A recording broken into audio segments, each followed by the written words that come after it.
ವೀರಶೈವ ನ್ಯೂಸ್ಗೆ ಸ್ವಾಗತ. ಇದು ವೀರಶೈವ ಲಿಂಗಾಯತರ ಧ್ವನಿ. ಆತ್ಮೀಯ ಬಂಧುಗಳೇ, 2ನೇ ಹಂತದ ಲೋಕಸಭಾ ಚುನಾವಣೆ ಮೇ 7ನೇ ತಾರೀಕು ನಡೆಯಲಿದೆ. ತಮಗೆಲ್ಲ ಗೊತ್ತೇ ಇದೆ. ನಮ್ಮ ವೀರಶೈವ ಲಿಂಗಾಯತ ಸಮುದಾಯದಿಂದ ಹಾವೇರಿ ಗದಗ ಲೋಕಸಭಾ ಕ್ಷೇತ್ರದಲ್ಲಿ ಯಾರು ನಿಂತಿದ್ದಾರೆ ಅನ್ನೋದ್ರ ಬಗ್ಗೆ ಈಗಾಗಲೇ ನಾನು ನಮ್ಮ ವೀರಶೈವ ನ್ಯೂಸ್ ಪತ್ರಿಕೆಯಲ್ಲಿ ಅದ್ರ ಬಗ್ಗೆ ವಿವರ ಕೊಟ್ಟಿದ್ದೇನೆ. ಈಗ ನಾನು ಹೇಳಿಕೊಟ್ಟಿರೋದು ಹಾವೇರಿ ಮತ್ತು ಗದಗ ಲೋಕಸಭಾ ಕ್ಷೇತ್ರ. ಈ ಕ್ಷೇತ್ರದಲ್ಲಿ 8 ವಿಧಾನಸಭಾ ಕ್ಷೇತ್ರಗಳಿದೆ. 8 ವಿಧಾನಸಭಾ ಕ್ಷೇತ್ರಗಳಲ್ಲಿ 7 ಕ್ಷೇತ್ರಗಳಲ್ಲಿ ಕಾಂಗ್ರೆಸ್ ಪಕ್ಷದ ಶಾಸಕರಿದ್ದಾರೆ, 1 ಕ್ಷೇತ್ರದಲ್ಲಿ BJPಯ ಶಾಸಕರಿದ್ದಾರೆ. ಹಾವೇರಿ ಜಿಲ್ಲೆಯಲ್ಲಿ 17,77,807 ಮತದಾರರಿದ್ದಾರೆ. 8,95,745 ಪುರುಷ ಮತದಾರರಿದ್ದಾರೆ. 8,82,430 ಮಹಿಳಾ ಮತದಾರರಿದ್ದಾರೆ. ಬ್ರಾಹ್ಮಣ ಸಮುದಾಯದ 45,000, ಮರಾಠ ಸಮುದಾಯ 45,000, ಇತರೆ ಸಮಾಜ 1.5 ಲಕ್ಷ, ಪರಿಶಿಷ್ಟ ಪಂಗಡದ ಸಮಾಜದವರು 1,25,000 ಇದ್ದಾರೆ ಮತ್ತು ಮುಸ್ಲಿಂ ಸಮುದಾಯದವರು 2,25,000 ಇದ್ದಾರೆ. ಗಂಗಾ ಮತಸ್ಥರು 50,000 ಇದ್ದಾರೆ. ವೀರಶೈವ ಲಿಂಗಾಯತ ಸಮುದಾಯದವರು 6,80,000 ಇದ್ದಾರೆ. ಕುರುಬ ಸಮಾಜದವರು 2,70,000 ಇದ್ದಾರೆ ಮತ್ತು ಪರಿಶಿಷ್ಟ ಜಾತಿಯವರು 2 ಲಕ್ಷ ಇದ್ದಾರೆ. ಈಗಾಗಲೇ ನಾವು ತಿಳಿಸಿದಂತೆ 7 ಕ್ಷೇತ್ರಗಳಲ್ಲಿ ಆನಗಲ್ನಲ್ಲಿ ಕಾಂಗ್ರೆಸ್ನ ಎಸ್ ಶ್ರೀನಿವಾಸ್ ಮಾನೆ, ಶಿಗ್ಗಾವಿಯಲ್ಲಿ ಬೊಮ್ಮಾಯಿಯವರು, ಹಾವೇರಿಯಿಂದ ರುದ್ರಪ್ಪ ಲಮಾಣಿ, ಬ್ಯಾಡಗಿಯಿಂದ ಬಸವರಾಜ್ ನೀಲನವರ್, ಹಿರೇಕೆರೂರಿನಿಂದ UB ಬಣಕಾರ್, ರಾಣಿಬೆನ್ನೂರಿಂದ ಪ್ರಕಾಶ್ ಕೆ ಕಳಿವಾಡ್, ಗದಗ್ನ HK ಪಾಟೀಲು ಮತ್ತು ಶಿರಾಟಿಯ ಚಂದ್ರು ಲಮಾಣಿ ಅವರು ಸಹ ಇದ್ದಾರೆ. ಗದಗನ್ನು 2 ವಿಧಾನಸಭಾ ಕ್ಷೇತ್ರಗಳು ಸೇರ್ತಾ ಇದೆ. ಬಟ್ HK ಪಾಟೀಲ್ರವರು ಸಹ ಕಾಂಗ್ರೆಸ್ ಪಕ್ಷದ ಅಭ್ಯರ್ಥಿಯ ದುಡಿತಾ ಇದ್ದಾರೆ. ಕಾಂಗ್ರೆಸ್ ಪಕ್ಷದ ಅಭ್ಯರ್ಥಿಯ ಬಗ್ಗೆ ಒಂದಿಷ್ಟು ಪರಿಚಯ ಮಾಡಿಕೊಡ್ತೀನಿ. ಕಾಂಗ್ರೆಸ್ ಪಕ್ಷದ ಅಭ್ಯರ್ಥಿ ಆನಂದ ಸ್ವಾಮಿ ಗಡ್ಡದೇವರ ಮಠ್. ಇವರ ತಂದೆ ಗಡ್ಡದೇವರ ಮಠ್ 2 ಬಾರಿ ಶಾಸಕರಾಗಿದ್ದರು. 11 ಮತ್ತು 12ನೇ ವಿಧಾನಸಭಾ ಕ್ಷೇತ್ರದಲ್ಲಿ ಶಿರಾಟಿ ವಿಧಾನಸಭಾ ಕ್ಷೇತ್ರದಲ್ಲಿ ಗೆದ್ದಿದ್ದರು. ಬಹಳ ಸಜ್ಜನ, ಸರಳತೆಯ, ಸ್ವಾಭಿಮಾನಿ ರಾಜಕಾರಣಿ ಅಂತಲೇ ಹೇಳ್ಬೋದು. ವೀರಶೈವ ಲಿಂಗಾಯತ ಸಮುದಾಯದ ಸಂಪ್ರದಾಯವನ್ನು ಪಾಲಿಸುತ್ತಾ ಬಂದಿರತಕ್ಕಂಥ ರಾಜಕಾರಣಿಗಳಲ್ಲಿ ಇವರು ಸಹ ಒಬ್ಬರು. ಇವರ ಗಮನಿಸಿದಾಗ ಒಂದು ಗೌರವದ ಭಾವನೆ ಹುಡುತ್ತದೆ.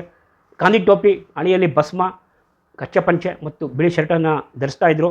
ಇವರ ಪುತ್ರ ಆನಂದ ಸ್ವಾಮಿ ಗಡ್ಡದೇವರ ಮಠರವರು ಈ ಬಾರಿ ಹಾವೇರಿ ಲೋಕಸಭಾ ಕ್ಷೇತ್ರದಿಂದ ಕಾಂಗ್ರೆಸ್ ಪಕ್ಷದ ಅಭ್ಯರ್ಥಿಯಾಗಿ ಸ್ಪರ್ಧೆ ಮಾಡಿದ್ದಾರೆ.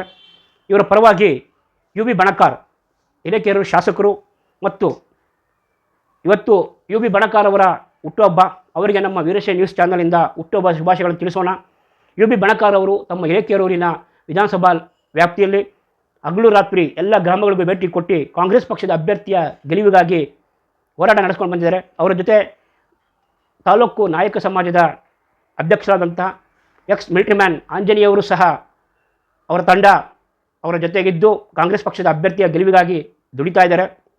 ಮತ್ತು ಮತ್ತೊಂದು ಕಡೆ ಬಂದರೆ ಎಲ್ಲ ವೀರಶೈವ ಆನಂದ ಸ್ವಾಮಿ ಗಡ್ಡದೇವರ ಮಠರವರು ಸರಳತೆಯ ರಾಜಕಾರಣಿ. ಅವರು ಸಹ ತಮ್ಮ ಗೆಲುವಿಗಾಗಿ ಹೋರಾಟ ನಡೆಸ್ತಾ ಇದ್ದಾರೆ. ಮತ್ತೊಂದು ಕಡೆ ತಮ್ಮ ಗಮನಕ್ಕೆ ತರ್ತೀನಿ.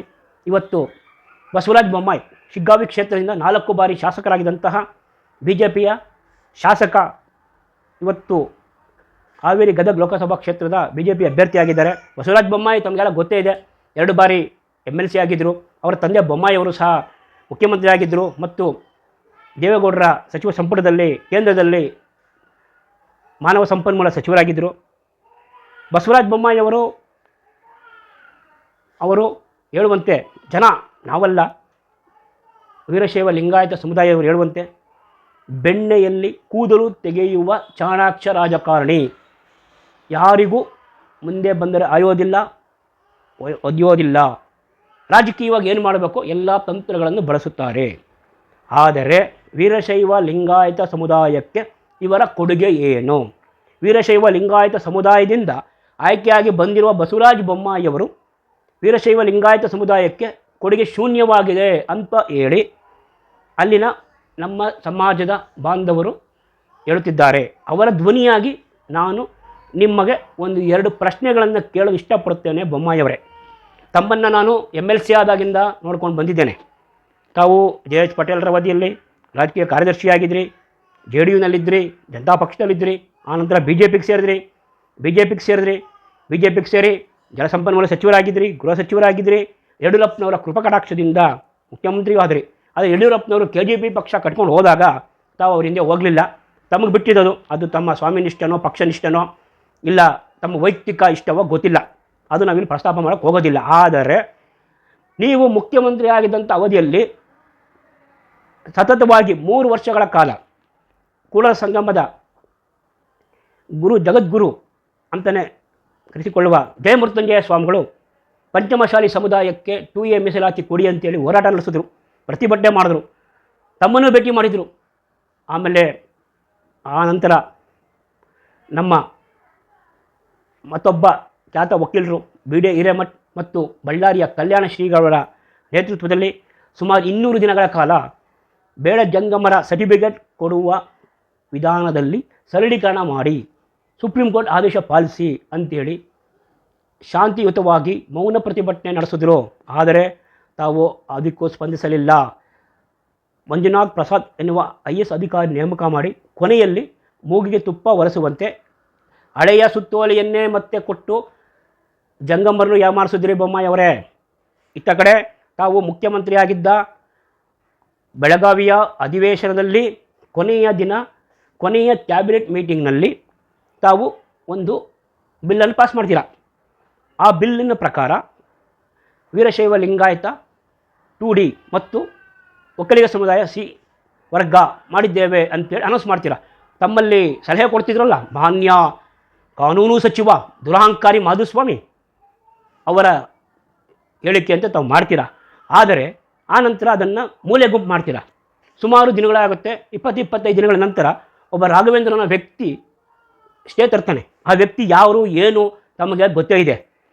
ಅಲ್ಲಿಗೆ ನಮ್ಮ ವೀರಶೈವ ಲಿಂಗಾಯತರ ಪಂಚಮಶಾಲಿ ಹೋರಾಟಗಾರರ ಹೋರಾಟ ಅಂತ್ಯ ಆಗುತ್ತೆ. ತಮ್ಮಿಂದ ನಿರೀಕ್ಷೆ ಮಾಡಿತ್ತು ಸಮಾಜ, D ವರ್ಗ ಕೊಟ್ಟವರೇ, ಒಂದು 7% ಜಾಸ್ತಿ ಆದರೆ ನಮ್ಮ ಮುಂದಿನ ವಿದ್ಯಾರ್ಥಿಗಳಿಗೆ ಅನುಕೂಲ.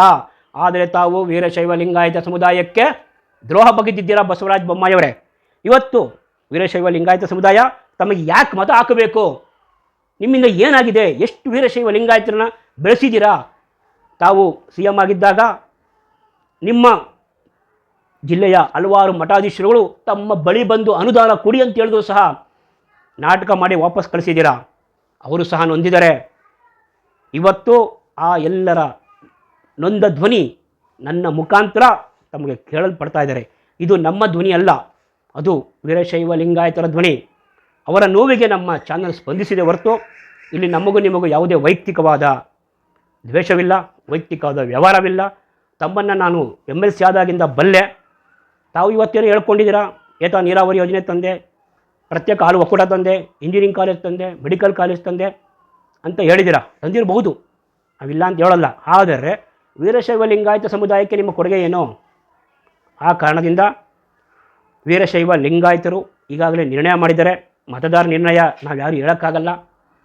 7ರಂದು ನಡೆಯುವ ಚುನಾವಣೆಯಲ್ಲಿ ತಮ್ಮ ಮತದಾರ ತಮ್ಮ ನಿರ್ಣಯವನ್ನು ಓಟ್ ಹಾಕುವ ಮೂಲಕ ಚಲಾಯಿಸ್ತಾನೆ. ಫಲಿತಾಂಶ ಏನೇ ಬರ್ಬೋದು, ಏನೇ ಹೋಗ್ಬೋದು. ಆದರೂ ಇನ್ನು ಮುಂದಾದರೂ ತಾವು ವೀರಶೈವ ಲಿಂಗಾಯತ ಸಮುದಾಯದಲ್ಲಿ ಹುಟ್ಟಿದ್ದೀರಾ, ಆ ಒಂದು ಇದರಿಂದ ಬೆಳೆದಿದ್ದೀರಾ. ಕಿಂಚಿತ್ತಾದರೂ ನಿಮ್ಮ ಕೈಲಾದಷ್ಟು ಸಮಾಜಕ್ಕೆ ಒಂದಿಷ್ಟು ಒಳಿತು ಮಾಡಿ ಅಂತೇಳಿ ನಾವು ಕೇಳ್ಕೊಳ್ತಾ ಇದ್ದೀವಿ. ನಮಸ್ಕಾರ.